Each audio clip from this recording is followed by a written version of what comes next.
Bonjour. Est-ce que vous pourriez me parler de votre dernier ouvrage? Mon dernier ouvrage, Chute immortelle. Ah, c'est difficile de parler d'un livre, ça serait le raconter. Et Chute immortelle, c'est un secret. Il faut le lire pour connaître ce qui se passe à la fin. Chute immortelle, que vous dire? Il y a quelques années, au hasard d'une randonnée, je suis allée dans un hameau, dans les Cévennes, abandonné, mais vraiment abandonné parce qu'il n'y avait plus de chemin.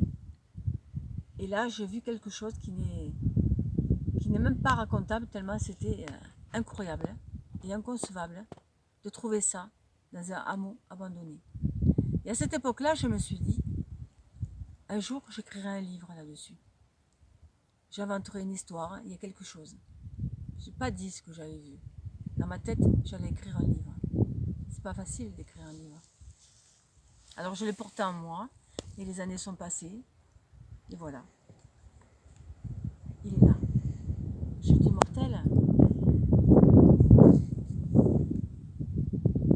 Imaginez-vous en pleine nature, dans un endroit perdu, et là il se passe quelque chose, et vous êtes obligé de fuir.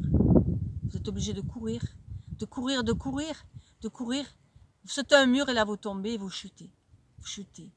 Vous chutez où? C'est là que tout commence. C'est là que tout commence. Quelle histoire. Même moi, en l'écrivant, vous voulez que je vous avoue quelque chose? Je n'étais peut-être pas très sûre de savoir où ça allait me mener. Ça m'a mené à Tarascon-sur-Ariège, où tout se dénoue comme une pelote de laine emmêlée. Que vous dire d'autre?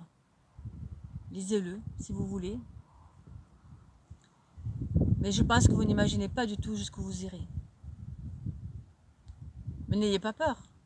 Dans ce livre, on se pose des questions. On rit beaucoup aussi. On aime.